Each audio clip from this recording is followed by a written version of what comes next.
in auto mechanics, it's in landscaping, and obviously it's in the medical field and nursing and science. It's even with chauffeurs. Now that's illustrated by an old story they tell on Albert Einstein. Einstein became very famous, as you know, and he was very much in demand on the speaker's circuit. Well, Einstein absolutely hated the speaker's circuit.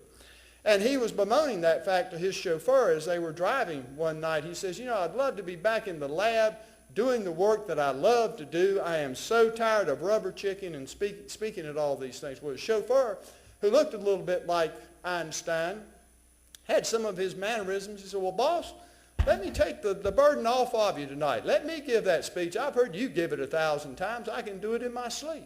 Well, Einstein, he thought that was pretty neat. So about 3 blocks away from the venue, they stopped, and Einstein put on the cap and the jacket, and they switched coats. The chauffeur went into a group much like this tonight. He gave the speech, and Einstein sat back there and smiled. He thought he did a great job. And then the moderator called for questions and answers, and Einstein was getting rather nervous, but his chauffeur was doing pretty good with the answers until some professor, rather pompous, stood up and asked a question very esoteric about matter and antimatter and tried to throw all of this information showing how smart he was. Einstein was getting nervous, but the chauffeur looked at him and says, sir, that is a very simple question with a very simple answer. So simple, I'm going to ask my chauffeur, who is in the back of the room, to answer it. STEM is in everything we do. If you look at the key issues today, and they're certainly key in North Carolina, but I think they're key across the nation. Everybody's talking about the cost of health care. What can we do about the cost of health care? Well, some of that simply is supply and demand, the old rule of supply and demand. If you have a STEM initiative out there, if you can interest your students more in science, technology, engineering, and math, then perhaps we can create more doctors and more nurses and more radiologists, technicians, and more physical therapists, and people that will work in rest homes, and we can build an infrastructure that will create more supply of those providers, and perhaps we can stabilize the cost. More importantly than that, though, can we foster the creative class, the ones that are going to come up with those inventions in medicine that will make quality of life so much better and also drive the cost down? What about infrastructure? Everybody talks about infrastructure. We need more roads. We need clean air. We need clean water. Well, that's absolutely so, but it also means we need more environmental engineers and civil engineers and people who can work on those issues, our roads, our rail, our ports, technology. Who will be the new Wright brothers of tomorrow? Who's going to be the new Bill Gates of tomorrow? That's what we're training. That's what we're talking about. That's what you're talking about. We're talking about people that may be in building and landscaping, but one of those kids has an idea that will change the world, but we have to bring that idea out. Joe mentioned global warming. Everybody talks about the environment. The debate about global warming continues. But we need more, again, environmental engineers. In North Carolina, today, in the toughest economy we've seen since the Great Depression, we have 17,000 jobs in renewable energy in North Carolina. In the greater green economy, we have 64,000 jobs in the new green economy. It's anticipated that that can double in 10 to 20 years. And it can if and only if we focus on science, technology, engineering, and math. That is a huge economy. We rank number 3 in biotech in the nation today. North Carolina, we beat our chest. We're really proud of that. I think we ought to be. I think it's a great economy. It's an economy growing 5 times faster than any other economy. But we're not going to be number 3 if we can't teach kids science, technology, engineering, and math. You see, North Carolina is going to be judged not by its past, but it's going to be judged by its future. And the foundation for that future is going to be in STEM education. Now, this is the toughest time that we have seen in a long, long time. Joe's heard me tell this, and it's a true story. About several months ago, I was limping very badly. And this older gentleman in my hometown of Rutherford, North Carolina, and for those of you from out of state, try saying Rutherford real fast. But he came up to me and says, Walter, what happened to you? I said, well, I walked out of my house and I stepped in a hole and I twisted my ankle very, very badly. He said, son, you stepped in a hole the day you got sworn in. Well, that's true. It's the toughest economy we've seen in a long time, but it's not the first time this country has seen tough times. Go back to the turn of the 20th century, 1900. the average life expectancy was 46 years. 90% of our people in this nation did not have a high school degree. Only 10% of your medical doctors had a college degree, which may explain why people were only living to be 46 years old. During that century, we went through the Great Depression, many recessions, World War I, World War II, Korea, Vietnam, the Gulf War. Yet during that 100 years, we saw the advent of the automobile, the invention of the airplane. We landed a man on the moon. We invented the TV, the computer, the internet, and many, many medical discoveries. If you look at history and you look at Franklin Roosevelt, he was the president during that Great Depression and World War II. How did he possibly get through that? He looked to something that his high school principal told him. And what he remembered that the high school principal saying is, regardless of the peaks and valleys of history, you will see that the path of history is a path of progress.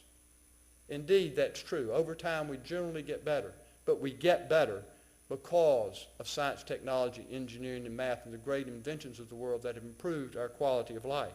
Tom Brokaw even talks about in the 1960s, he writes his book on that generation now. He says, you know, it's a tumultuous time. You had Vietnam, you had the civil rights movement, but the thing that really changed the mindset of the nation and got us back on track was when we landed a man on the moon. That really changed everybody's mindset, and we began to recover from some of the things that had haunted us. So to lead in the economy, we have to lead in STEM. We cannot take our successes as a country for granted, and I'm afraid we do. And I think sometimes we are too just complacent with where we are. We're the most successful country that has ever existed. But if you benchmark 1950, look at the reason that we're the most successful country. We had a 25 to 30 year start on everybody else. World War II devastated the world. They didn't start from the ground up. They started from behind that. They had totally been destroyed. So we got a running start on everybody else. The world was devastated. The GIs came back and we created the baby boom generation. And that drove our economy for many, many decades. In fact, into the 1990s, we saw the dot-coms created. The boomers in the 1990s were at the height of their buying power. China and India, South America were not factors too much in the 1990s. Compare it to today. Those baby boomers are now at the height of their entitlement power. China, India, and South America are very much players. We're in a global economy. We have to step up our game. A newspaper reporter went to a lady who was 105 years old. He said, "Ma'am, what do you like most about being 105 years?" Oh, she thought a minute and she said, "Lack of peer pressure." Well, we have peer pressure now with this global economy. We must step up our game. We must change the way we address education. Knowledge is exploding. More unique new information will be created in the next year than was created in the previous 5,000 years. So if you want to know why we can't just lecture to kids in a room like this and expect them to learn facts and figures, it doesn't work anymore. What you learn today will evolve or become obsolete in a very short time. That's the reason, as Carl said and Joe said, students need to know how to analyze. They need to know how to reason. They need to know how to communicate. They need to know how to work in teams because information is changing so rapidly. We must do everything in our power to improve education, and particularly in STEM. There's a former state senator in North Carolina. He's passed on now, Herbert Hyde. Herbert was from up in the mountains, and Herbert always said, "I was born in a log cabin and I built with my own hands." Well, if you think about it, nobody's going to help us unless we help ourselves. The best teachers today may be just a click away. We must use every asset that we have. Many of you may have remembered the great United States Senator Sam Ervin, Watergate fame. Sam Ervin used to tell the story of the couple in his hometown of Morganton, North Carolina. He said they were out on one summer evening. It was a beautiful moonlit night, very romantic. They were sitting there in the cool breeze. And John looked at Mary and said, "Mary, if you weren't what you were, what would you be?" She said, "What?" She said, "Mary, if you weren't what you were, what would you be?" She said, "John, I guess I'd be an American Beauty Rose." "Mary, why would you be an American Beauty Rose?" "Oh, John, it smells so good. It's just so pretty." "John, if you weren't what you were, what would you be? He said, oh, I think I'd like to be an octopus. An octopus? John, why would you want to be an octopus? Well, you know, they've got those 8 tentacles. It's like having 8 arms. John, what in the world would you do with 8 arms?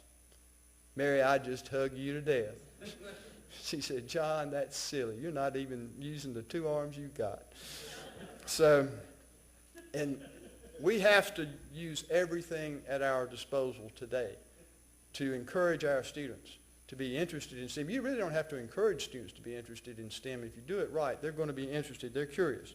It will take our resources. It will take a new mindset. It will take our resolve. And it will take change.